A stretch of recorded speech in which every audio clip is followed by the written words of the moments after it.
Welcome to the contract costing video for the second part. In this part, we will look about the problems. First, the 5 marks, and next part, we will look about 15 marks problems. Contract costing, transfer of notional profit to P&L account. ಇದನ್ನ ನಾವು already ಹಿಂದಿನ session ಒಳಗೆ ನೋಡಿದ್ವಿ. ಒಂದ್ಸರಿ glance ಮಾಡ್ಕೊಂಡು ಆಮೇಲೆ next session continue ಮಾಡೋಣ ಅಂತ. The condition compare work certified to contract price and apply the conditions. If work completed is less than 1/4 and if the work completed is less than 1/4 of the contract price, then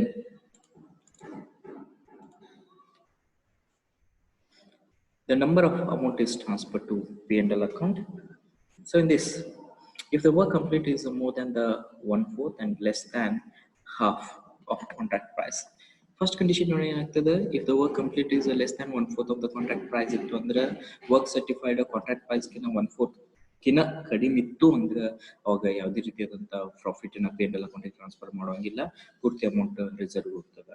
ಎರಡನೇ condition ಪ್ರಕಾರ if work complete is more than 1/4 and less than half of the contract price ಇತ್ತು ಅಂದ್ರೆ work certified 1/4 ಕಿನ ಜಾಸ್ತಿ, ಆಮೇಲೆ less than half ಇತ್ತು ಅಂದ್ರೆ contract price ಕಿನ ಅವಾಗ then 1/3 of notional profit transferred to P&L account.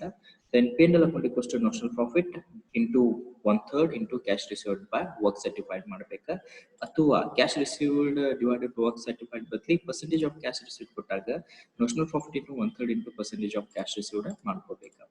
Third condition, if work complete is more than the half and less than 3/4 of the contract price ಇತ್ತಂದ್ರೆ 1/4 ಮತ್ ಅದಕ್ಕಿಂತ 1/4 ಕಿಂತ ಜಾಸ್ತಿ 3/4 ಕಿಂತ ಕಡಿಮೆ ಇತ್ತು ಅಂದ್ರೆ ಕಾಂಟ್ರಾಕ್ಟ್ ಪ್ರೈಸ್ ಕಂಪೇರ್ ಮಾಡಿದಾಗ ಅವಾಗ 2/3 of notional profit transfer to P&L account ಬರ್ತದೆ. notional profit into 2/3 into cash received by work certified ಮಾಡ್ಕೋಬೇಕು. percentage of cash received ಕೊಟ್ಟಿದ್ದ ಅಂದ್ರೆ ಅವಾಗ notional profit into 2/3 into percentage of cash received ಅನ್ನು ತಗೋಬೇಕು. then if the work complete is more than the 3/4 ಮತ್ತು 3/4 ಕಿಂತ ಜಾಸ್ತಿ ಇತ್ತು ಅಂದ್ರೆ ಕಾಂಟ್ರಾಕ್ಟ್ ಪ್ರೈಸ್ ಕಂಪೇರ್ ಮಾಡಿದಾಗ ವರ್ಕ್ ಸರ್ಟಿಫೈಡ್ ಅವಾಗ notional profit transfer to P&L account. The basis of estimated profit ಅಂತ ಕರಿತೀವಿ. P&L account equals to estimated profit into work certified divided by contract price ಅನ್ನ ತಗೋಬೇಕಾ. ಅಂದ್ರೆ ಇಲ್ಲಿ estimated profit ಕಂಡುಹಿಡಿಬೇಕಾ, ಅದಕ್ಕೆ work certified divided by contract price ಮಾಡಬೇಕಾ. ಅಂದ್ರೆ calculation of estimated profit ಕಂಡುಹಿಡಿದಂಗ expenditure incurred for the year ending, ಇಲ್ಲಿವರೆಗೂ ಎಷ್ಟು ಎಕ್ಸ್ಪೆಂಡಿಚರ್ ಆಗಿದೆ ಕನ್ಸ್ಟ್ರಕ್ಷನ್ ಗೆ, plus additional expenditure record for the completion of the contract. ಈ ಕಾಂಟ್ರಾಕ್ಟ್ ಮುಗಿಸ್ಲಿಕ್ಕೆ ಎಷ್ಟು ಬೇಕಾಗ್ತೈತಿ ಅದನ್ನ ತಗೋಬೇಕು. ಟೋಟಲ್ ಎಸ್ಟಿಮೇಟೆಡ್ ಕಾಸ್ಟ್ ಸಿಗ್ತೈತಿ, ಅದ್ರೊಳಗೆ ನಮ್ಗೆ ಟೋಟಲ್ ಕಾಂಟ್ರಾಕ್ಟ್ ಪ್ರೈಸ್ ಎಷ್ಟಕ್ಕೆ ಫಿಕ್ಸ್ ಆಗೈತಿ ಅದನ್ನ ಲೆಸ್ ಮಾಡ್ಕೋಬೇಕು. ಬಂದಂತದ ಎಸ್ಟಿಮೇಟೆಡ್ ಪ್ರಾಫಿಟ್ ಆಗಿರ್ತೈತಿ. ಅಂದ್ರೆ contract price total price minus estimated price, the balance is estimated profit ಅಂತ ಕರಿತೀವಿ. ಈಗ ಪ್ರಾಬ್ಲಮ್ ಒಂದು ಪರ್ಫಾರ್ಮ ನೋಡೋಣ ಕಾಂಟ್ರಾಕ್ಟ್ ಅಕೌಂಟ್ ಅಂತ. ಆ ಪರ್ಫಾರ್ಮ ಬೇಸಿಸ್ ಮೇಲೆ ನಾವು ನೆಕ್ಸ್ಟ್ ಕ್ಯಾಲ್ಕುಲೇಷನ್ ಪಾರ್ಟಿಗೆ ಹೋಗೋಣ ಅಂತ. ನಾವು ಕಾಂಟ್ರಾಕ್ಟ್ ಅಕೌಂಟ್ ಒಳಗೆ ಆಸ್ P&L ಅಕೌಂಟ್ ಹೆಂಗಿರ್ತೈತಿ ಹಂಗ ಇದು ಕಾಂಟ್ರಾಕ್ಟ್ ಅಕೌಂಟ್ ಇರ್ತೈತಿ. ಅದ್ರೊಳಗೆ ಫಸ್ಟಿಗೆ ನಾವು ಮಟೀರಿಯಲ್ಸ್ ಅನ್ನ ತಗೋತೀವಿ. ಮಟೀರಿಯಲ್ಸ್ ಡೈರೆಕ್ಟ್ ಪರ್ಚೇಸ್, ನೆಕ್ಸ್ಟ್ ಅದು ಡೈರೆಕ್ಟ್ ಪರ್ಚೇಸರ್ ಆಗಿರ್ಬೋದು, ಇಶ್ಯೂಡ್ ಫ್ರಮ್ ಸ್ಟೋರ್ಸ್, ಕಾಂಟ್ರಾಕ್ಟರ್ ತನ್ನ ಸ್ಟೋರ್ ರೂಮ್ ಇಂದ ಇಶ್ಯೂ ಮಾಡಿದಂಥದ್ದು ಆಗಿರ್ಬೋದು. ದೆನ್ ಟು ವೇಜಸ್ ಎಷ್ಟು ಕೊಟ್ಟೈತಿ, ಆಮೇಲೆ ಇನ್ನು ಎಷ್ಟು ಕೊಡ್ಬೇಕಾಗಿತ್ತು ಔಟ್ಸ್ಟ್ಯಾಂಡಿಂಗ್ ವೇಜಸ್ ಅಂತ ತಗೋಬೇಕಾ. ಪ್ಲಾಂಟ್ ಅಟ್ ಕಾಸ್ಟ್ ತಗೋಬೇಕು, ನಾವು ಎಷ್ಟಕ್ಕೆ ಪರ್ಚೇಸ್ ಮಾಡೋಣ ಅಥವಾ ಸ್ಟೋರ್ ಇಂದ ತಗೊಂಡಾನ ಅದನ್ನ ಅಟ್ ಕಾಸ್ಟ್ ಇನ್ನ ನಾವಿಲ್ಲೇ ಡೆಬಿಟ್ ಸೈಡ್ ತಗೋಬೇಕು. Next direct expenses are shown in the debit side, ಆಮೇಲೆ ಇಂಡೈರೆಕ್ಟ್ ಎಕ್ಸ್ಪೆನ್ಸಸ್ ಇದ್ರು ಕೂಡ ಅದನ್ನ ಡೆಬಿಟ್ ಸೈಡ್ ತಗೋಬೇಕು. Sub contract cost, plumber, electrician ನಾವೇನೋ ಕೊಟ್ಟಿದ್ರೆ ಅದನ್ನು ಕೂಡ ಇಲ್ಲೇ ಮೆನ್ಷನ್ ಮಾಡ್ಬೇಕು. ಆಮೇಲೆ profit on sale of materials, ಉಳಿದಂತ ಮಟೀರಿಯಲ್ಸ್ ಏನ ಸೇಲ್ ಆಗಿದ್ರೆ ಅದ್ರ ಮೇಲೆ ಪ್ರಾಫಿಟ್ ಆಗಿದ್ರೆ that's profit has to be shown in here. Next in a credit side, as a contractee account, contract price is credited if the work is complete. ಪೂರ್ತಿ work complete ಆಗೈತಿ, ಎಲ್ಲ ಆಗೈತಿ, ಆಮೇಲೆ ಕಾಂಟ್ರಾಕ್ಟ್ ಫುಲ್ ಅಮೌಂಟ್ ಕೊಟ್ಟಾನಂದ್ರೆ ಇದು ಕಾಂಟ್ರಾಕ್ಟಿ account ಬರ್ತೈತಿ. ಅಲ್ಲಿ contract price is credited if the work is complete ತೋರಿಸ್ಬೇಕು. ಇಲ್ಲ ಅಂದ್ರೆ ವರ್ಕ್ ಇನ್ ಪ್ರೋಗ್ರೆಸ್ ತೋರಿಸ್ಬೇಕು. ವರ್ಕ್ ಸರ್ಟಿಫೈಡ್ ಇಲ್ಲಿವರೆಗೂ ಎಷ್ಟು ಅಮೌಂಟ್ ಬಂದೈತಿ, ಆಮೇಲೆ ವರ್ಕ್ ಸರ್ಟಿಫೈಡ್ ಕಂಪ್ಲೀಟ್ ಆಗಿದ್ದು ವರ್ಕ್ ಆದ್ರೆ ಇನ್ನೂ ಅಮೌಂಟ್ ಬಂದಿಲ್ಲ, ಅದನ್ನು ಕೂಡ ತೋರಿಸ್ಬೇಕು. ಟೋಟಲ್ ಇಷ್ಟು ಅಮೌಂಟ್ ನಮಗೆ ಬರಬೇಕು ಅಂತಂದ್ರೆ ವರ್ಕ್ ಇನ್ ಪ್ರೋಗ್ರೆಸ್ ಒಳಗೆ. ನೆಕ್ಸ್ಟ್ ಅಬ್ನಾರ್ಮಲ್ ಲಾಸಸ್ ಇದ್ರು ಕೂಡ we have to show here. then material lost ಆಗಿದ್ರೆ, ಪ್ಲಾಂಟ್ ಡಿಸ್ಟ್ರಾಯ್ ಆಗಿದ್ರೆ, ಆಮೇಲೆ next by materials return to stores, ಉಳಿದಂತ ಮಟೀರಿಯಲ್ ವಾಪಸ್ ಕಳಿಸಿದ್ರ, loss on sale of materials ಉಳಿದಾವು ಅದನ್ನ ಸೇಲ್ ಮಾಡೇವಿ, ಲಾಸ್ ಆಗೈತೆ, ಲಾಸ್ ಆನ್ ಸೇಲ್ ಆಫ್ ಇದ್ರಲ್ಲಿ ತೋರಿಸ್ಬೇಕು. ದೆನ್ ಮಟೀರಿಯಲ್ ಅಟ್ ಸೈಟ್, ಇನ್ನು ಮಟೀರಿಯಲ್ ಸ್ಟೋರ್ ಒಳಗೆ ಉಳ್ಕೊಂಡಾವ ಅದನ್ನ ತೋರಿಸ್ಬೇಕು. Plant return to stores less depreciation ಮಾಡಿದ ಅಮೌಂಟ್ ತೋರಿಸ್ಬೇಕು. ಪ್ಲಾಂಟ್ ಲೆಸ್ ಪ್ಲಾಂಟ್ ಲಾಸ್ಟ್ ಕಳೆದಂಥದ್ದು ಪ್ಲಾಂಟ್ ರಿಟರ್ನ್ಡ್ ಟು ಸ್ಟೋರ್ಸ್ ತೆಗೆದು ಉಳಿದ ಅಮೌಂಟ್ ಅಂತ ತಗೋಬೇಕು, ಅದ್ರ ಮತ್ತೆ ಡೆಪ್ರಿಷಿಯೇಷನ್ ಲೆಸ್ ಮಾಡಿ ತೋರಿಸ್ಬೇಕು. Next sale price of materials ಒಂದು ಸೇಲ್ಸ್ ಮಾಡಿದ್ರೆ ಅದರ ಸೇಲ್ ಪ್ರೈಸ್ ಇಲ್ಲೇ ತೋರಿಸ್ಬೇಕು. ಇದನ್ನ ಟೋಟಲ್ ಮಾಡ್ಕೊಂಡ ಇದ್ರೊಳಗೆ ಇಲ್ಲಿ ಡಿಫ್ರೆನ್ಸ್ ಅನ್ನ ಫೈಂಡ್ ಔಟ್ ಮಾಡ್ಬೇಕು. ಈ ಡಿಫ್ರೆನ್ಸ್ ಇಲ್ಲಿ ಏನಾದ್ರು ಬಂದಿತ್ತು ಅಂತ ಹೇಳಿದ್ರೆ ಅದು ಬ್ಯಾಲೆನ್ಸಿಂಗ್ ಫಿಗರ್ ಆಗಿರ್ತೈತಿ. ಆ ಬ್ಯಾಲೆನ್ಸಿಂಗ್ ಫಿಗರ್ ತಗೋಬೇಕು. ಅದಕ್ಕೆ ನಾವೇನಂತ ಕರಿತೀವಿ, notional profit as a balancing figure ಅಂತ ಕರಿತೀವಿ. ಸೊ ಅದು ಡೆಬಿಟ್ ಇರ್ತೈತೆ, ನಾನು ಕ್ಯಾರಿ ಫಾರ್ವರ್ಡ್ ಮಾಡ್ಕೋಬೇಕು. ಅವಾಗ ಏನಾಗ್ತೈತೆ, ನೋಷನಲ್ ಪ್ರಾಫಿಟ್ ಕ್ರೆಡಿಟ್ ಸೈಡ್ ಬರ್ತೈತೆ. ಆ notional profit and loss account ಮತ್ತೆ ರಿಸರ್ವ್ಗೆ ಹಂಚಾಕ್ಬೇಕು. ಇಲ್ಲಿ ಹಂಚ್ಬೇಕಾದಾಗ ಏನ್ ಮಾಡ್ಬೇಕಾ, ಕಂಡೀಷನ್ಸ್ ಅದ, ಆ ಕಂಡೀಷನ್ ನಾವು ನೋಡ್ಕೋಬೇಕು. ಆ ಕಂಡೀಷನ್ ಪ್ರಕಾರ ಕ್ಯಾಲ್ಕುಲೇಷನ್ ಮಾಡಿ ಹಾಕಬೇಕು. Next balance sheet. ಕೆಲವೊಂದಿಷ್ಟು ಅಕೌಂಟ್ ಒಳಗೆ 15 ಮಾರ್ಕ್ಸ್ಗೆ ಬ್ಯಾಲೆನ್ಸ್ ಶೀಟ್ ಕೊಡ್ತಾನೆ. ಬ್ಯಾಲೆನ್ಸ್ ಶೀಟ್ ಪರ್ಫಾರ್ಮ್ ಆಗಿತ್ತಂದ್ರೆ ಫಸ್ಟ್ ಕ್ಯಾಪಿಟಲ್ ಲಯಬಿಲಿಟೀಸ್ ಬರ್ತದೆ, ಆಮೇಲೆ ಅಸೆಟ್ಸ್ ಬರುತ್ತೆ. Capital liabilities share capital, profit and loss account, last year profit, ಆಮೇಲೆ ಆಡ್ ಕರೆಂಟ್ ಇಯರ್ ಪ್ರಾಫಿಟ್ ಅಂತ ತೋರಿಸ್ತೀವಿ. ಹಂಗೆ ಲೆಸ್ ಅಬ್ನಾರ್ಮಲ್ ಲಾಸ್ ಇದ್ರೆ ಇಲ್ಲೇ ಲಾಸ್ ಮಾಡ್ಕೊಳ್ತೀವಿ, ಲೆಸ್ ಮಾಡ್ತೀವಿ. ಅನ್ಅಬ್ಸಾರ್ವ್ಡ್ ಡೆಪ್ರಿಷಿಯೇಷನ್ ಇದ್ರು ಕೂಡ ಇಲ್ಲಿ ಲೆಸ್ ಮಾಡ್ತೀವಿ. ಅನ್ಅಬ್ಸಾರ್ವ್ಡ್ ಎಕ್ಸ್ಪೆನ್ಸಸ್ ಇದ್ರೆ ಲೆಸ್ ಮಾಡ್ತೀವಿ. ಆಮೇಲೆ creditors bills payable outstanding expense ಇದ್ರೆ ತೋರಿಸ್ತೀವಿ. ನೆಕ್ಸ್ಟ್ ಅಸೆಟ್ಸ್ ಒಳಗೆ ವರ್ಕ್ ಇನ್ ಪ್ರೋಗ್ರೆಸ್ ನಾವೇನು ಹಿಂದೆ ತೋರಿಸಿದ್ವಿ, ಕ್ರೆಡಿಟ್ ಸೈಡ್ ಅದನ್ನ ಇಲ್ಲೇ ಬರ್ತೈತೆ. ವರ್ಕಿಂಗ್ ಲೆಸ್ ಕ್ಯಾಶ್ ರಿಸೀವ್ ಅಂದ್ರೆ ಅಮೌಂಟ್ ಇಸ್ಕೊಂಡಿದ್ರೆ ಲೆಸ್ ಮಾಡಿಸ್ಬೇಕು. ಲೆಸ್ ರಿಸರ್ವ್ ಇದ್ರೂ ಕೂಡ ಅಲ್ಲಿ ನೋಷನಲ್ ಪ್ರಾಫಿಟ್ ಒಳಗೆ ಅಮೌಂಟ್ ಸ್ವಲ್ಪ ಹಾಕಿರ್ತೀವಿ, ರಿಸರ್ವ್ ಅದನ್ನಿದ್ರೆ ತೋರಿಸ್ಬೇಕು. Land and building, plant and machinery depreciation less ಮಾಡಿ ತೋರಿಸ್ಬೇಕು. Furniture and fixtures less depreciation ಮಾಡಿ ತೋರಿಸ್ಬೇಕು. ಪ್ಲಾಂಟ್ ರಿಟರ್ನ್ ಟು ಸ್ಟೋರ್ಸ್ ಇತ್ತಂದ್ರೆ ಲೆಸ್ ಡೆಪ್ರಿಷಿಯೇಷನ್ ತಗೋಬೇಕು. ಇಲ್ಲಿ ಪ್ಲಾಂಟ್ ಎರಡು ರೀತಿ ಬರ್ತೈತಿ. ಒಂದು ಪ್ಲಾಂಟ್ ಹಂಗೈತೈತೆ, ಆಮೇಲೆ plant return to stores. Plant ಹಂಗೈದ್ರು ಸಹಿತ ಆನ್ ಸೈಟ್ ಇದ್ರೆ ಸಹಿತ ಡೆಪ್ರಿಷಿಯೇಷನ್ ಲೆಸ್ ಮಾಡಿ ತೋರಿಸ್ಬೇಕಾ. ಇನ್ನೊಂದು ಪ್ಲಾಂಟ್ ರಿಟರ್ನ್ ಆಗಿದ್ರೆ ಪ್ಲಾಂಟ್ ಹೊಳ ವಾಪಸ್ ಬಂದಿದ್ರು ಕೂಡ ಅದನ್ನ ನಾವು ಡೆಪ್ರಿಷಿಯೇಷನ್ ಲೆಸ್ ಮಾಡಿ ತೋರಿಸ್ಬೇಕು. ಆಮೇಲೆ cash, bank, insurance claim, stock, material site, prepaid expenses, outstanding incomes ಇತ್ತಂದ್ರೆ ಕೂಡ ಇಲ್ಲಿ ತೋರಿಸ್ಬೇಕು. ಹಿಂಗೆ ನಾವಿಲ್ಲಿ ಕಾಂಟ್ರಾಕ್ಟ್ ಅಕೌಂಟ್ ಮತ್ತೆ ಬ್ಯಾಲೆನ್ಸ್ ಶೀಟ್ ಬರ್ತೈತಿ. ಆಮೇಲೆ ಕಾಂಟ್ರಾಕ್ಟ್ ಫೀಸ್ ಅಕೌಂಟ್ ಅಂತ ಕೆಲವೊಂದು ಟೈಪ್ ಕೇಳ್ತಾನ 15 ಮಾರ್ಕ್ಸಿಗೆ. ಕೇಸ್ ಸ್ಟಡಿಗೆ ಕೂಡ ಇದನ್ನ ಕೇಳ್ಬೋದು. ಒಂದು ಬೈ ಕ್ಯಾಶ್ ಆರ್ ಬ್ಯಾಂಕ್ ಬರ್ತೈತಿ, ಅಂದ್ರೆ ಎಷ್ಟು ಫುಲ್ ಪೇಮೆಂಟ್ ಆದಾಗ ಇದು ಅಮೌಂಟ್. ಆಮೇಲೆ ನೆಕ್ಸ್ಟ್ ಇದನ್ನ ಇಲ್ಲಿ ಡೆಬಿಟ್ ಸೈಡ್ ಕ್ಯಾರಿ ಫಾರ್ವರ್ಡ್ ಮಾಡ್ಕೋಬೇಕು ಟು ಬ್ಯಾಲೆನ್ಸ್ ಶೀಟ್ ಅಂತಂದ್ರೆ ದಟ್ಸ್ ಇಟ್. ಇವೆರಡೇ ಎಂಟ್ರಿಗಳು ಕಾಂಟ್ರಾಕ್ಟ್ ಫೀಸ್ ಅಕೌಂಟ್ ಒಳಗೆ ಬರ್ತದೆ. ಈಗ ನೋಷನಲ್ ಪ್ರಾಫಿಟ್ ಅನ್ನ ಯಾವ ರೀತಿ ನಾವು ಟ್ರಾನ್ಸ್ಫರ್ ಮಾಡಬೇಕು ಅನ್ನೋದನ್ನ ಇಲ್ಲಿ ಕೆಲವೊಂದಿಷ್ಟು 5 ಮಾರ್ಕ್ಸ್ ಪ್ರಾಬ್ಲಮ್ಸ್ ನೋಡೋಣ ಅಂತ. ದೆನ್ ಒಂದು ಇಫ್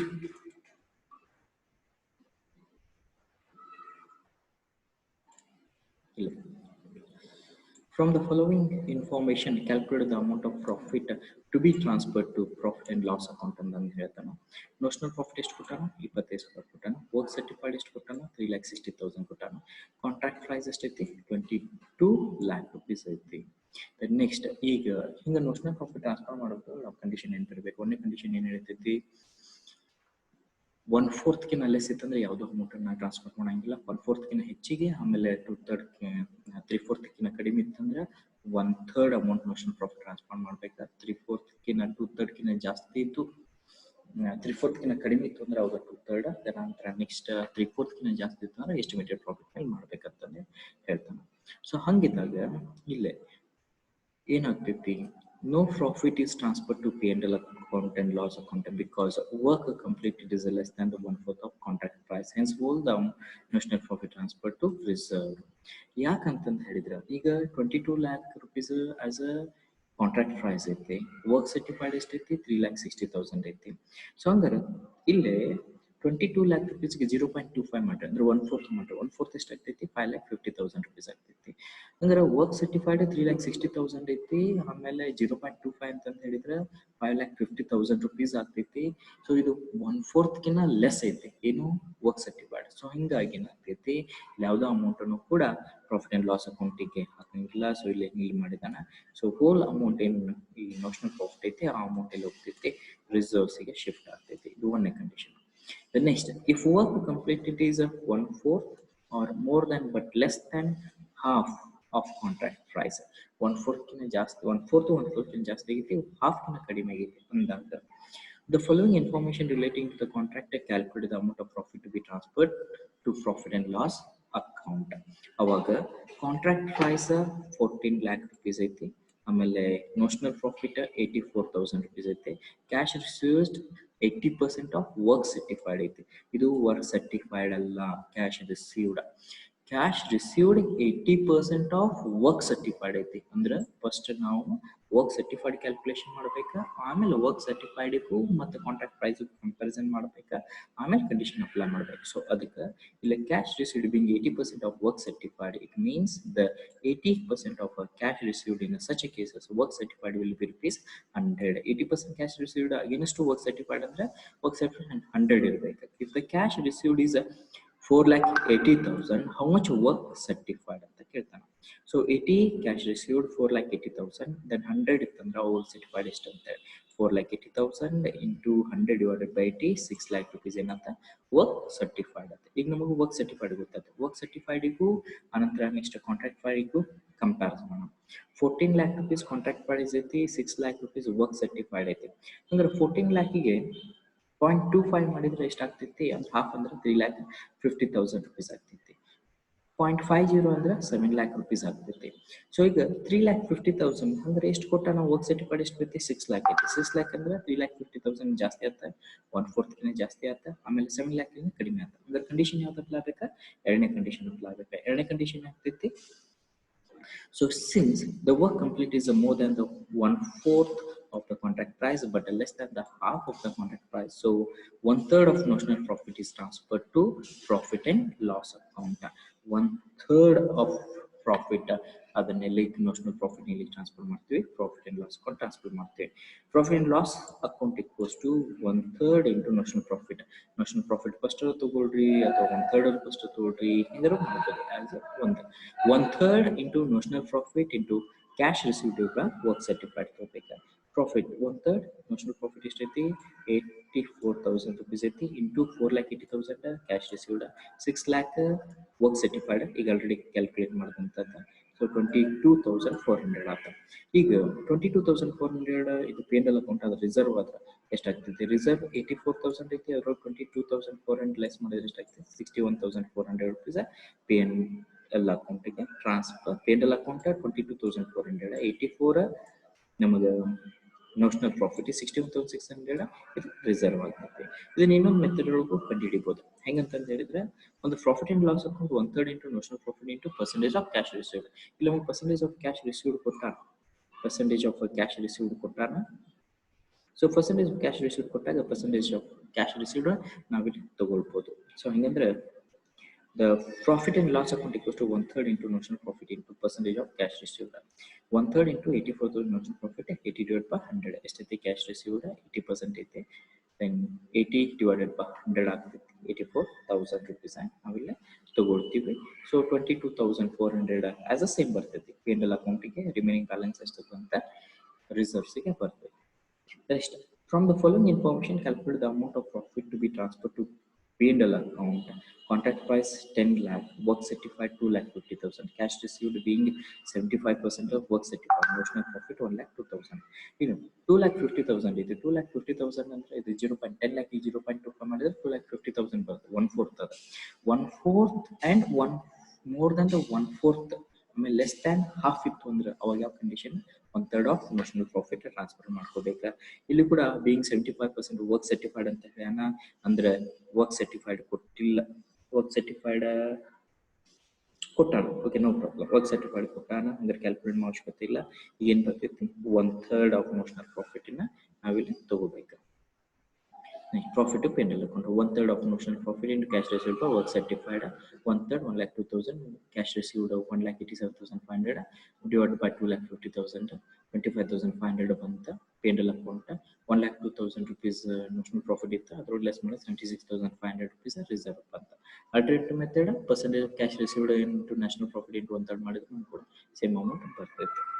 ಸೊ ಈಗ ಈ ರೀತಿಯಾಗಿ ನಾವು ಕ್ಯಾಲ್ಕುಲೇಷನ್ ಮಾಡ್ಕೊಂತ ಹೋಗ್ತೀವಿ. If the work complete is half or more than the half but less than 3/4 of contract price ಇತ್ತು ಅಂದ್ರೆ from the following information calculate amount of profit to be transferred, amount of transferred to P&L account. The contract price ಕೊಟ್ಟಾನ 4 lakh ಕೊಟ್ಟಾನ, work certified ಎಷ್ಟೈತಿ 2 lakh rupees ಐತಿ ಆಮೇಲೆ cash received 90% of work certified ಐತಿ ಅಂದ್ರೆ 1,80,000 notional profit 72,000 work certified ಕೊಟ್ಟಾನ okay ಕೊಟ್ಟ ಹಂಗಾರೆ ಏನು ಮಾಡೋ ವರ್ಕ್ ಸರ್ಟಿಫೈಡ್ ಕ್ಯಾಲ್ಕುಲೇಷನ್ ಮಾಡೋ ಅಂತ ಅವಶ್ಯಕತೆ ಇಲ್ಲ ಈ ಕಾಂಟ್ರಾಕ್ಟ್ ಪ್ರೈಸ್ 4 lakh ಐತಿ 4 lakh ಕಾಂಟ್ರಾಕ್ಟ್ ಐತಿ 2 lakh ಏನೈತಿ ವರ್ಕ್ ಸರ್ಟಿಫೈಡ್ ಐತಿ 4 lakh ಹಾಫ್ ಅಂತ ಹೇಳಿದ್ರೆ 2 lakh ಅಂತ 2 lakh half more than half ಇತ್ತು ಅಂದ್ರೆ ಲೆಸ್ ದ್ಯಾನ್ 3/4 ಇತ್ತು ಅಂದ್ರೆ ಅವಾಗ ಯಾವ condition then third condition now apply ಮಾಡ್ಕೋಬೇಕು then 2/3 of notional profit has to be transferred to P&L account 2/3 profit since work complete is a half of the contract price so 2/3 of notional profit transferred to P&L account profit and loss account equals to 2/3 into national profit into cash received by work certified na ತಗೋಬೇಕು next ಈಗ 2/3 into national profit cash received work certified 2/3 72,000 notional profit 1,80,000 cash received 2 lakh work certified ಐತಿ now balance of profit is to be transferred to reserve ಇಲ್ಲಿ ತಗೊಳ್ತೀವಿ national profit ಇರ್ತೈತಿ cash percentage of cash received ಕೊಟ್ಟನ percentage of cash received ನಮಗೆ ತಗೊಳ್ಳಕ್ಕೆ ಬರ್ತದೆ directly ಏನು ಮಾಡ್ಬೇಕು national profit ಆಮೇಲೆ ಇದರ ನೆಕ್ಸ್ಟ್ 2/3 into 90% 90 divided by 100 ಮಾಡಿದ್ರು ಕೂಡ ನಮಗೆ ಸೇಮ್ ಬರ್ತದೆ next ಈಗ ಒಂದು estimated profit basis ಮೇಲೆ ನೋಡೋಣ if the work completed is a 3/4 or nearing the completion of the contract price 3/4 ಆಗಿತ್ತು ಅಥವಾ more than 3/4 ಆಗಿತ್ತು ಅಂದ್ರೆ ಅವಾಗ ಏನು ಬರ್ತೈತಿ estimated profit ಮೇಲೆ ನಾವು ತಗೋಬೇಕಾಗುತ್ತೆ from the following information calculate the amount of profit to be transferred to P&L account notional profit 50,000 estimated profit 48,000 value of work certified 3,60,000 then contract price 4 lakh that ಐತಿ ಇಲ್ಲಿ 3,60,000 ಅಂತ ಹೇಳಿ ಇಟ್ಸ್ ಮೋರ್ ದನ್ 3/4 ಬರ್ತದೆ more than 3/4 ಅಂತ ಇದ್ದಾಗ estimated ತಗೋಬೇಕು estimated first ಕಂಡುಹಿಡಿಬೇಕು ಒಂದೊಳಗೆ ಕೊಟ್ಟಿದ್ರೆ ಓಕೆ ಕೊಡ್ಲಿಲ್ಲ ಅಂದ್ರೆ ಕಂಡುಹಿಡ್ಕೊಂಡು ತಗೋಬೇಕು The profit credited to profit and loss account is based on the estimated profit because estimated profit is given or work complete is more than 3/4 of the contract price. So profit and loss account equal to estimated profit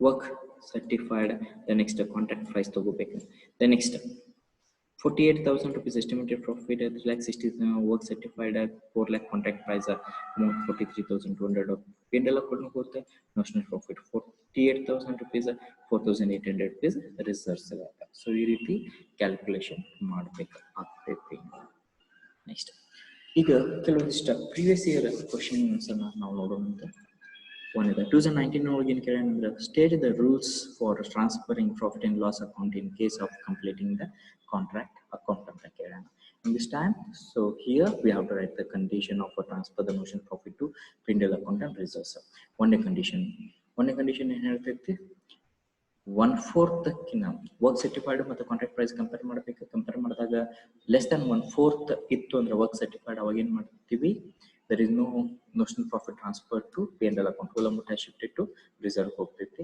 ಎರಡನೇ condition ಹೇಳ್ತೈತಿ 1/4 and more than the 1/4 less than the half ಇತ್ತು ಅಂದ್ರೆ ಅವಾಗ ಏನು ಮಾಡ್ಬೇಕು 1/3 of notional profit ತಗೋಬೇಕು 1/3 of notional profit ಅಂದ್ರೆ 1/3 into notional profit divided by cash received by work certified ಅನ್ನ ತಗೊಳ್ಬೇಕು next half more than the half work certified ಐತಿ ಲೆಸ್ ದನ್ 3/4 ಇತ್ತಂದ್ರೆ ಅವಾಗ 2/3 of notional profit transfer to P&L account ಹೋಗ್ತೈತಿ 2/3 of notional profit transfer to P&L account ಅಂತ ಹೇಳಿದ್ರೆ notional profit into 2/3 into cash received by work certified percentage ಕೊಟ್ಟಿದ್ದಂದ್ರೆ so 2/3 into notional profit into percentage of cash received ತಗೋಬೇಕು so ಅದೇನಾಗ್ತೈತಿ P&L account ಬರ್ತೈತಿ notional profit ಒಳಗೆ P&L account amount ಬಂದಂತ less ಮಾಡಿದ್ರೆ ನಮಗೆ reserve ಸಿಗ್ತೈತಿ then more than the 3/4 ಇತ್ತು ಅಂದ್ರೆ ಅವಾಗ ಕಂಡೀಷನ್ ಏನು ಮಾಡ್ಕೋಬೇಕು ಅವಾಗ ಏನಂದ್ರೆ estimated profit into work certified divided by contract price ಇಂದ ನಾವು ಕ್ಯಾಲ್ಕುಲೇಷನ್ ಮಾಡಬೇಕು ಇದು ಕಂಡೀಷನ್ ಬರೀಬೇಕು ಈ condition just you have to write the condition ಬರೆದ್ರೆ ಸಾಕು you will get the 5 marks next slide number 13-14 ಒಳಗೆ ಅದನ್ನ ರೆಫರ್ ಮಾಡಿ 2018 2 marks ಕೇಳೋಣ find out the profit transfer to profit and loss account ಅಂತ ಹೇಳೋಣ ಎಸ್ಟಿಮೇಟೆಡ್ ಪ್ರಾಫಿಟ್ 32,000 ಕೊಟ್ಟಾನ ವರ್ಕ್ ಸರ್ಟಿಫೈಡ್ 1,80,000 ಐತಿ ಕಾಂಟ್ರಾಕ್ಟ್ ಪ್ರೈಸ್ 2 lakh rupees ಐತಿ answer when estimated profit is given the formula for transfer profit and loss account ಈಗ directly estimated profit ಕೊಟ್ಬಿಟ್ಟಾನ, ಆಮೇಲೆ work certified ಕೊಟ್ಟಾನ contract price. ಈಗ 2 lakh rupees contract price, 1,80,000 work certified ಅಂದ್ರೆ 3/4 ಜಾಸ್ತಿ ಇದೆ. 3/4 ಜಾಸ್ತಿ ಇತ್ತು ಅಂದ್ರೆ ನಾವೇನು ತಗೋಬೇಕು, ಎಸ್ಟಿಮೇಟೆಡ್ ಪ್ರಾಫಿಟ್ ಹೋಗ್ಬೇಕು. ಎಸ್ಟಿಮೇಟೆಡ್ ಪ್ರಾಫಿಟ್ ಮೇಲೆ ನಾವು ಪ್ರಾಫಿಟ್ ಅಂಡ್ ಲಾಸ್ ಅಕೌಂಟ್ ಕಂಡುಹಿಡಬೇಕಾಗಿತ್ತು ಅಂದ್ರೆ, ಅಮೌಂಟ್ ಕಂಡುಹಿಡಬೇಕಾಗಿತ್ತು ಅಂದ್ರೆ estimated profit into work certified divide by contract price ಬರ್ತೈತೆ. Estimated profit work certified by contract price. Amount ಹಾಕ್ತೀವಿ 32,000 into 1,80,000, 2 lakh goes to 28,800. This should be transferred to P&L account. ಇಷ್ಟು ಹೋಗ್ಬೇಕು. ಇದು 2 marks ಇದು ಕೂಡ ಹೇಳುವಂತ ಚಾನ್ಸಸ್ ಇರ್ತೈತೆ. The following information related to contract number 1. ಈಗ ಕಾಂಟ್ರಾಕ್ಟ್ ಅಕೌಂಟ್ ಅಂತ ಕೇಳ್ತಾನೆ 5 marks ಗೆ. Contract price 12 lakh rupees ಐತಂತ. Raw materials 2,40,000. Wages paid 3,28,000. Plant 40,000. General expenses 17,200. ಇಷ್ಟು ಕೊಟ್ಟಾನ. Contractor 12 lakh, raw materials 2,40,000 rupees, wages paid 3,28,000, plant 40,000, general expenses 17,200. As on that, cash received 4,80,000 being 80% of work certified ಅಂತ ಹೇಳ್ತಾನೆ. ಅಂದ್ರೆ work certified ಕೊಟ್ಟಿಲ್ಲ, cash received ಕೊಟ್ಟಾನ, ಅದಕ್ಕೆ 80% work certified ನಾವು calculation ಮಾಡ್ಕೋಬೇಕು. The value of material remain at the end of the site was rupees 20,000. Last istiti 20,000 site ಒಳಗ plant ಐತೆ. Depreciate the plant by 10%, work uncertified rupees 800 rupees ಕೊಟ್ಟಾನ. ಇದು answer ನೋಡೋಣ ಹೆಂಗ್ ಬರ್ತೈತೆ ಅಂತ. ಸೊ ಕಾಂಟ್ರಾಕ್ಟ್ ಅಕೌಂಟ್ ಹಾಕ್ಬೇಕಾ, ಕಾಂಟ್ರಾಕ್ಟ್ ಅಕೌಂಟ್ ಹಾಕಿದಾಗ ನೆಕ್ಸ್ಟ್ ಡೆಬಿಟ್ ಸೈಡ್ ಮತ್ತೆ ಕ್ರೆಡಿಟ್ ಸೈಡ್ ಬರ್ತೈತೆ. Debit side particulars rupees raw materials as expenses. Raw materials 2,40,000 rupees as a purchase ಮಾಡಿದ.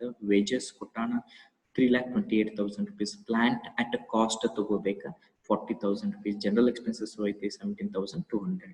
So whatever they have given as same, the value has to be shown here. The next work in process ತಗೋಬೇಕು. ಈ work in process work certified ತಗೋಬೇಕು. Work certified ನಮಗೆ ಕೊಟ್ಟಿಲ್ಲ, ಅದ್ರ percentage on cash receive ಕೊಟ್ಟಾನ, ಅದಕ್ಕೆ working note ಮಾಡ್ಕೋಬೇಕು. First calculation of work certified. Work certified ಹೆಂಗ ಹಿಂದೆ ನಾವು ಥಿಯರಿ ಎಕ್ಸ್ಪ್ಲೇನ್ ಮಾಡಬೇಕಾದಾಗ ಹೇಳಿದೆ, cash receive divided by cash received as a percentage of work certified. Cash receive as a percentage of work certified ಕೊಟ್ಟಾಗ work certified ನ cash receive divided by cash received as a percentage of work certified ನ ತಗೋಬೇಕು. ಅಂದ್ರೆ cash received divided by ಎಷ್ಟು percent, 80% ಇದ್ರೆ 80% divided by 100 ಅದು reciprocal ಆಗ್ತೈತಿ. Next cash received 4,80,000 ಈ ಕಾಂಟೆಸ್ಟ್ ಒಳಗ, then divided by 80 divided by 100 ಅಂದ್ರೆ ಪರ್ಸೆಂಟೇಜ್ ಇರ್ತಾನೆ. ಪರ್ಸೆಂಟ್ 80% ಅಂದ್ರೆ 80 divided by 100 ಅದು ರೆಸಿಪ್ರೋಕಲ್ ಆದಾಗ 80 divided by 100 ಅದು ಡಿವಿಷನ್ ಕಿನ ಕೆಳಗೆ ಬಂದಾಗ 4,80,000 into 100 divided by 80 ಆಗ್ತೈತಿ. then 6 lakh rupees ನಮ್ಗೆ ಏನ್ ಸಿಗ್ತೈತಿ, ವರ್ಕ್ ಸರ್ಟಿಫೈಡ್ ಸಿಗ್ತೈತಿ. ವರ್ಕ್ ಸರ್ಟಿಫೈಡ್ ಎಷ್ಟಾತೀಗ 6 lakh rupees ಆತ. ವರ್ಕ್ ಇನ್ ಪ್ರೋಗ್ರೆಸ್ ಬರೀತೀವಿ, ಅದು ವರ್ಕ್ ಸರ್ಟಿಫೈಡ್ 6 lakh rupees. ಇದು ಕಂಪ್ಲೀಟ್ ಆದಂತದ ಅಮೌಂಟ್ ಇಂಜಿನಿಯರ್ ಸರ್ಟಿಫೈಡ್ ಮಾಡಿದಂಥದ್ದು. ವರ್ಕ್ ಅನ್ಸರ್ಟಿಫೈಡ್ ಕೊಟ್ಟಾನ 800, ವರ್ಕ್ ಕಂಪ್ಲೀಟ್ ಆಗೈತಿ, ಇಂಜಿನಿಯರ್ ಸರ್ಟಿಫೈ ಮಾಡಿಲ್ಲ. ಇಷ್ಟು ಅಮೌಂಟ್ ನಂಗೆ ಬರಬೇಕು. ಎಷ್ಟು 6,80,6,800 rupees. ದೆನ್ ಪ್ಲಾಂಟ್ ನಾವು ಕಾಸ್ಟ್ ಅಟ್ ಕಾಸ್ಟ್ ಇಲ್ಲಿ ತಗೊಂಡಿದ್ದೆ. ಈಗ ಏನ್ ಮಾಡ್ಬೇಕು, ಡೆಪ್ರಿಸಿಯೇಷನ್ ಹೇಳೋಣ ಎಷ್ಟು ಪರ್ಸೆಂಟ್, 10% ಹೇಳೋಣ. 40,000 4,000 ಲೆಸ್ ಮಾಡಿ 36,000 ಆತ. ಹಂಗಾರೆ ಡೈರೆಕ್ಟ್ಲಿ ಡೆಪ್ರಿಸಿಯೇಷನ್ ಎಷ್ಟು ಎಫೆಕ್ಟ್ ಆದಂಗ ಆತ, 4,000 rupees ಡೆಬಿಟ್ ಸೈಡ್ ಎಫೆಕ್ಟ್ ಆದಂಗ. then material at site ನನ್ನ ಟೋಟಲ್ ಪ್ಲಾಂಟ್ 40,000 rupees ಐತೆ. then next raw materials 2,40,000 rupees ಐತಿ. ಅದ್ರೊಳಗೆ material at site ಇನ್ನೂ ಇದಾವೆ. ಎಷ್ಟಿದಾವೆ 20,000. ಅದನ್ನ ನಾನು material at site ಇತ್ತಂದ್ರೆ ಉಳಿದಿದ್ವು ಅಂದ್ರೆ ಅದನ್ನ ನಾನು ಕ್ರೆಡಿಟ್ ಸೈಡ್ ತೋರಿಸ್ಬೇಕು. ಟೋಟಲ್ ಮಾಡಿದಾಗ 6,56,800 ಬರ್ತೈತಿ. ಡೆಬಿಟ್ ಸೈಡ್ ಬ್ಯಾಲೆನ್ಸ್ ಬಂತ 31,600. That is called as a notional profit ಅಂತ ಕರಿತೀವಿ. ಅದನ್ನ ನಾನು ಇಲ್ಲೇ ಕ್ಯಾರಿ ಫಾರ್ವರ್ಡ್ ಮಾಡ್ತೀನಿ. notional profit BD 31,600 rupees ಆತ. the next 31,600 31,600 to P&L account and reserve ಮಾಡ್ಕೋಬೇಕು. ಟು P&L ಅಕೌಂಟ್ ಮತ್ತು ರಿಸರ್ವ್ ಮಾಡ್ಕೋಬೇಕಂತ ಹೇಳಿದಾಗ ನಾನು ಕಂಡೀಷನ್ಸ್ ಅಪ್ಲೈ ಮಾಡ್ಬೇಕು. ಯಾವ್ದಾವ್ದು ಕಂಡೀಷನ್ ಅಪ್ಲೈ ಮಾಡ್ಬೇಕು, ಕಾಂಟ್ರಾಕ್ಟ್ ಪ್ರೈಸ್ಗೂ ಮತ್ತು ವರ್ಕ್ ಸರ್ಟಿಫೈಡ್ಗೂ ನಾನು ತಗೋಬೇಕು. ಸೊ ಅವಾಗ calculation notional profit transfer to P&L account condition apply ಬರ್ತೈತಿ. It's a very important. ನಾನು ಮೊದಲು ಹೇಳಿದಂಗೆ. Next here work certified is a 6 lakh and contract price is a 12 lakh. ಅಂದ್ರೆ ಏನಾಯ್ತು, ಹಾಫ್ ಆತಿಲ್ಲ, exactly half and more than the half ಇತ್ತಂದ್ರೆ ಎಷ್ಟು condition applicable ಆಗ್ತೈತಿ, ಥರ್ಡ್ ಕಂಡೀಷನ್ ಅಂತ ಹೇಳಿದ್ರೆ ಅದೇನಂತ 2/3. The work complete is more than half and less than 3/4 of contract price ಇತ್ತಂದ್ರೆ ಅವಾಗ then 2/3 of notional profit transfer to P&L account. 2/3 of national profit transfer ಮಾಡಬೇಕು. Here ಇಲ್ಲಿ ನೋಡಿ, ವರ್ಕ್ ಸರ್ಟಿಫೈಡ್ 6 lakh ಐತಿ, contract price 12 lakh rupees ಐತಿ. ಹಿಂಗಿದ್ದಾಗ half and more than half less than the 3/4 ಇತ್ತು ಅಂದ್ರೆ work complete is more than half and less than 3/4 ಇತ್ತು ಅಂದ್ರೆ then 2/3 of notional profit transfer to P&L account ಕಳಿಸಬೇಕು. The P&L account equals to notional profit into 2/3 into cash received divided by work certified ಹಂಗಾರ ಮಾಡ್ರಿ ಇಲ್ಲ percentage ನಿಮಗೆ ಕೊಟ್ಟಾನಂದ್ರೆ cash received percentage of cash received ಮಾಡ್ರಿ. So 31,600 notional profit 2 divided by 3 into 80 divided by 100 as a percentage of cash received. ಎಷ್ಟು ಬಂತಂದ್ರೆ 16,853. 16,853 ನಾ ಇಲ್ಲಿ P&L account ಒಳಗೆ ತೋರಿಸ್ತೀನಿ. ದೆನ್ ರಿಸರ್ವ್ ಎಷ್ಟು ಆಯ್ತಾ ಇಲ್ಲಿ 31,600 ಲೆಸ್ ಮಾಡಿದ್ರೆ 14,747. So this is for 5 marks. Maximum cases ಒಳಗೆ 5 marks ಒಳಗೆ ಹಿಂಗೆ ಕೇಳ್ತಾನೆ. ಇನ್ನು 2017 ನಾವು ನೋಡೋಣ. The following information related to contract number 501. The contract price 18 lakh, client 60,000, raw materials 4,92,000, general expenses 25,800. As on the date, cash received was 72,000, being 80% of work certified. ಅಂದ್ರೆ ಈಗ work certified ಕೊಟ್ಟಿಲ್ಲ, cash received ಕೊಟ್ಟಾನ. ನಾವು ಇದಕ್ಕೆ cash received into 80 divided by 100 ಮಾಡ್ಕೊಂಡು ನಮಗೆ 100 divided by 80 ಮಾಡ್ಕೊಂಡು ನಮಗೆ ಏನು ಸಿಗ್ತೈತಿ as a cash work certified ಸಿಗ್ತೈತಿ. The value of material remained at the site 30,000 rupees. Depreciation plant by 10%. Work uncertified 1,200. ಈಗ ಹಂಗೆ ಇಮ್ಯಾಜಿನರಿ ನಾವು ಒಂದು ಕಾಂಟ್ರಾಕ್ಟ್ ಅಕೌಂಟ್ ಹಾಕಿದ್ವಿ ಅಂದ್ರೆ ಕಾಂಟ್ರಾಕ್ಟ್ ಪ್ರೈಸ್ ಬರ್ತೈತಿ. ಫಸ್ಟ್ ಈಗ ಪ್ಲಾಂಟ್ ಇಲ್ಲಿ ಹೋಗ್ಬೇಕಾ, ಡೆಬಿಟ್ ಸೈಡ್ ಹೋಗ್ಬೇಕಾ, ರಾ ಮಟೀರಿಯಲ್ಸ್ ಎಲ್ಲಿ ಹೋಗ್ಬೇಕಾ, ಡೆಬಿಟ್ ಸೈಡ್ ಹೋಗ್ಬೇಕಾ, ಜನರಲ್ ಎಕ್ಸ್ಪೆನ್ಸಸ್ ಎಲ್ಲಿ ಹೋಗ್ಬೇಕಾ 25,800 ಅದು ಕೂಡ ಡೆಬಿಟ್ ಸೈಡ್ ಹೋಗ್ಬೇಕಾ. as on the date cash received was 72,000 being 80% of work certified ಅಂತ ಹೇಳ್ತಾನೆ. ಅಂದ್ರೆ work certified work in progress ಒಳಗೆ ಕ್ರೆಡಿಟ್ ಸೈಡ್. ಸೊ ಎಲ್ಲಿಗೆ ಹೋಗ್ಬೇಕಾ ಇದು ಅಮೌಂಟ್ 72,000 into 100 by 80 ತಗೊಂಡ್ರೆ ನಮಗೆ ವರ್ಕ್ ಸರ್ಟಿಫೈಡ್ ಹೋಗ್ಬೇಕಾ. ಡೆವಲಪ್ ಮಟೀರಿಯಲ್ ರಿಮೇನ್ ಸೈಟ್ ಇದೆಲ್ಲ ಹೋಗ್ಬೇಕು, ಇದು ಕೂಡ ಕ್ರೆಡಿಟ್ ಸೈಡ್ ಹೋಗ್ಬೇಕಾ. ದೆನ್ ಡೆಪ್ರಿಷಿಯೇಷನ್ ಪ್ಲಾಂಟ್ ಏನ್ ಮಾಡ್ಬೇಕಾ, ಎಟ್ ಕಾಸ್ಟ್ ತಗೊಂಡಿದ್ವಿ, ಈಗ ಕ್ರೆಡಿಟ್ ಸೈಡ್ ಎಟ್ ಕಾಸ್ಟ್ ಒಳಗೆ 10% ಲೆಸ್ ಮಾಡಿ ನಾವು ಅಮೌಂಟ್ ಹಚ್ಬೇಕು. ವರ್ಕ್ ಅನ್ಸರ್ಟಿಫೈಡ್ ಏನ್ ಬೇಕಾ, the work uncertified has to be added to the work certified ಗೆ ಆಡ್ ಆಗಬೇಕು. ನೆಕ್ಸ್ಟ್ ನಮ್ಗೆ ನೋಷನಲ್ ಪ್ರಾಫಿಟ್ ಸಿಗ್ತಾ, ನೋಷನಲ್ ಪ್ರಾಫಿಟ್ ನಾವು ಏನು ಮಾಡ್ಕೋಬೇಕಾ, ಇಲ್ಲೇ ಡಿವೈಡ್ ಮಾಡಿ P&L ಅಕೌಂಟಿಗೆ ಮತ್ತು ನೆಕ್ಸ್ಟ್ ರಿಸರ್ವ್ ಹಾಕ್ಬೇಕಾದ ಕಂಡೀಷನ್ ಚೆಕ್ ಮಾಡಬೇಕು. ಕಾಂಟ್ರಾಕ್ಟ್ ಪ್ರೈಸ್ ಮತ್ತು ವರ್ಕ್ ಸರ್ಟಿಫೈಡ್ ಎರಡು ಚೆಕ್ ಮಾಡಬೇಕು. ಈಗ ನೋಡ್ರಿ, ರಾ ಮಟೀರಿಯಲ್ 4,92,000,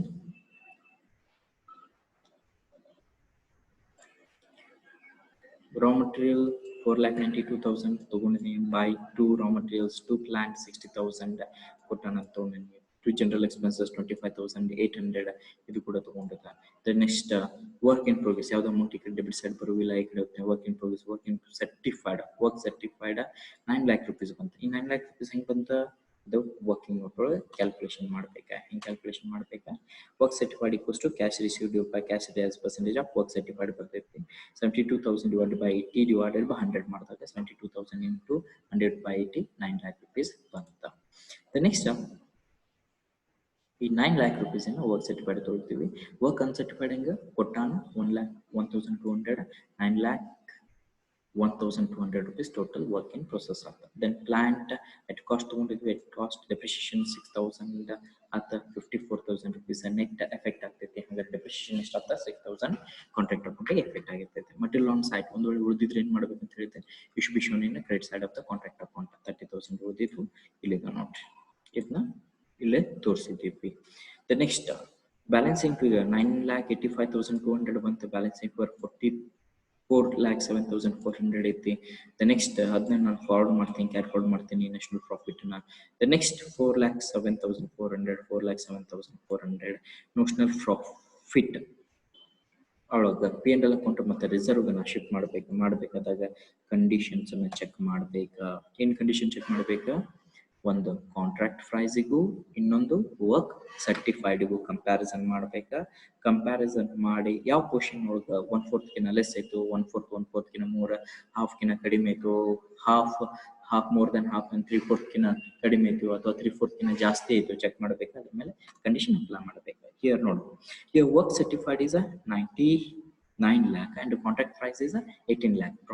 ಪ್ರಾಬ್ಲಮ್ ಒಳಗೆ ಕೊಟ್ಟಾನ ಅಂದ್ರೆ ವರ್ಕ್ ಸರ್ಟಿಫೈಡ್ ಅಂತ ಹಾಫ್ ಆತ, half and more than half ಇದ್ದಾಗ ಯಾವ ತಗೋಬೇಕಾ 2/3 ಕಂಡೀಷನ್ ಇಲ್ಲಿ ಅಪ್ಲಿಕೇಬಲ್ ಆಗ್ತದೆ. Work complete is more than half and less than 3/4 of contract price, then the 2/3 of notional profit transferred to P&L account. Then P&L account notional profit in 2/3 into percentage of cash received.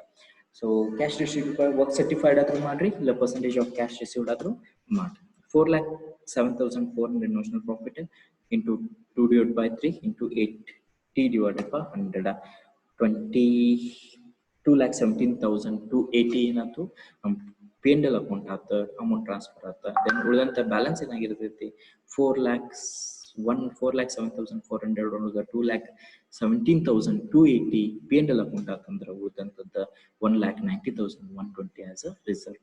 ಈ ರೀತಿ 5 ಮಾರ್ಕ್ಸ್ಗೆ ಪ್ರಾಬ್ಲಮ್ಸ್ಗಳನ್ನು ಕೇಳ್ತಾನ. Next, from the following information, calculate profit to be transferred to P&L account and reserve in contract account. ಇಲ್ಲಿ contract account ಕೇಳಿಲ್ಲ ನಿಮಗೆ, notional profit ಕೊಟ್ಟಿರ್ತಾನೆ ಅದನ್ನ P&L ಅಕೌಂಟ್ಗೆ ಮತ್ತೆ ರಿಸರ್ವ್ಗೆ ಟ್ರಾನ್ಸ್ಫರ್ ಮಾಡ್ರಿ ಅಂತ ಹೇಳ್ತಾನ. As a 5 marks. Notional profit 87,500 ಐತಿ. ವ್ಯಾಲ್ಯೂ ಆಫ್ ವರ್ಕ್ ಸರ್ಟಿಫೈಡ್ 43,75,000 ಐತಿ. ವ್ಯಾಲ್ಯೂ ಆಫ್ ವರ್ಕ್ ಸರ್ಟಿಫೈಡ್ 1,25,000 ಐತಿ. ಕಾಂಟ್ರಾಕ್ಟ್ ಪ್ರೈಸ್ 62,50,000 rupees ಐತಿ.